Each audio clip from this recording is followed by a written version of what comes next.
राहुल गांधी के जीजा और प्रियंका गांधी के पति रॉबर्ट वाड्रा से जुड़ी एक बहुत बड़ी अपडेट सामने आ रही है, जहां पर रॉबर्ट वाड्रा लैंड घोटाले में पूछताछ के लिए ईडी ऑफिस पहुंचे हैं। रॉबर्ट वाड्रा पैदल ही अपने समर्थकों के साथ ईडी के ऑफिस पहुंचे हैं। हालांकि उनके समर्थकों को ईडी ऑफिस के बाहर ही रोक दिया गया, लेकिन रॉबर्ट वाड्रा ईडी ऑफिस के अंदर गए, जहां पर उनसे लगातार पूछताछ जारी है। दोस्तों, रॉबर्ट वाड्रा ने सरकार पर तमाम आरोप लगाए हैं। जब वो अपने समर्थकों के साथ ईडी ऑफिस जा रहे थे, उस दौरान कई मीडिया चैनल्स से बात करते हुए उन्होंने सरकार पर आरोप लगाए और कहा कि उनके खिलाफ जांच एजेंसी का दुरुपयोग किया जा रहा है। अब तक की जांच में कुछ भी नहीं मिला है, फिर भी उन्हें जानबूझकर परेशान किया जा रहा है। रॉबर्ट वाड्रा ने सरकार पर ईडी का दुरुपयोग करने का आरोप लगाया और कहा कि इसी तरह राहुल गांधी को भी संसद में बोलने से सरकार रोकती है और मेरे खिलाफ भी तानाशाही कर रही है।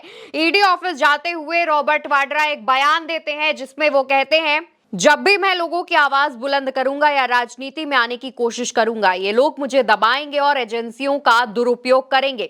मैं हमेशा सभी सवालों का जवाब देता हूं और देता रहूंगा कि इसमें कुछ है ही नहीं।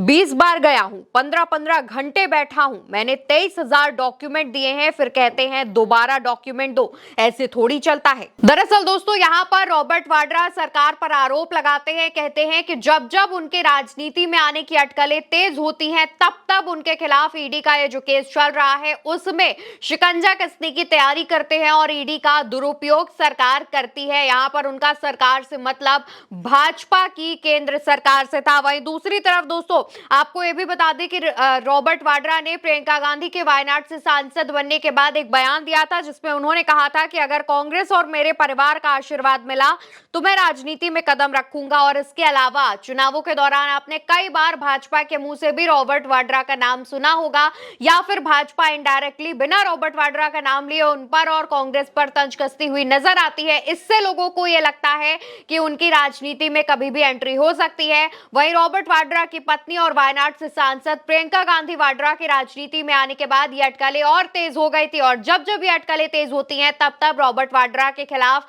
ईडी के तमाम केसों में जांच शुरू हो जाती है। ऐसा आरोप लगातार रॉबर्ट वाड्रा लगा रहे हैं कि सरकार उनके खिलाफ एजेंसियों का दुरुपयोग कर रही है, क्योंकि सरकार नहीं चाहती है कि रॉबर्ट वाड्रा राजनीति में आए। वहीं दूसरी तरफ दोस्तों, पूरा मामला जो है, जिस मामले में रॉबर्ट वाड्रा से पूछताछ के लिए ईडी लगातार समन जारी करता है, वो मामला आपको बता देते हैं। यह मामला रॉबर्ट वाड्रा की कंपनी स्काईलाइट हॉस्पिटैलिटी से जुड़ा हुआ है। यह मामला 2008 का है, जहां पर शिकोपुर में रॉबर्ट वाड्रा की कंपनी स्काईलाइट हॉस्पिटैलिटी ने 3.5 एकड़ जमीन लगभग 7.5 करोड़ रुपए में खरीदी थी और इसके बाद इस जमीन को डीएलएफ को बेच दिया था, जिससे लगभग 50 करोड़ रुपए के मुनाफे की बात सामने आ रही है। ईडी को लगता है कि इसमें वित्तीय अनियमितताएं हुई हैं। ईडी को लगता है कि पैसे का दुरुपयोग किया गया है और इसी मामले से जुड़कर ईडी रॉबर्ट वाड्रा से पूछताछ करती है। इस पूरे केस में दोस्तों, रॉबर्ट वाड्रा के साथ साथ हरियाणा के पूर्व मुख्यमंत्री भूपेंद्र सिंह हुड्डा को भी आरोपी ईडी की तरफ से बनाया गया है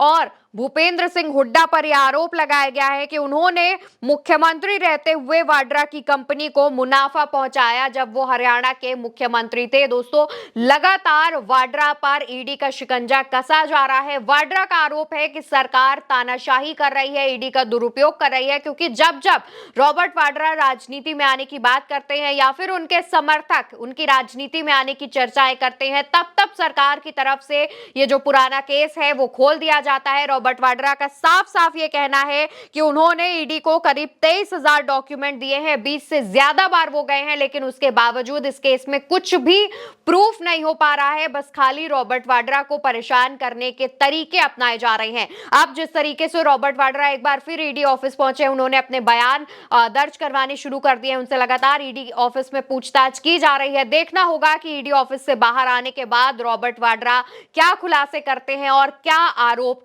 भाजपा की केंद्र सरकार पर लगाते हैं। फिलहाल पूरी खबर पर आपका क्या कहना है, नीचे कमेंट सेक्शन में बताइएगा। वीडियो को ज्यादा से ज्यादा शेयर कीजिएगा और चैनल को सब्सक्राइब करना बिल्कुल मत भूलिएगा।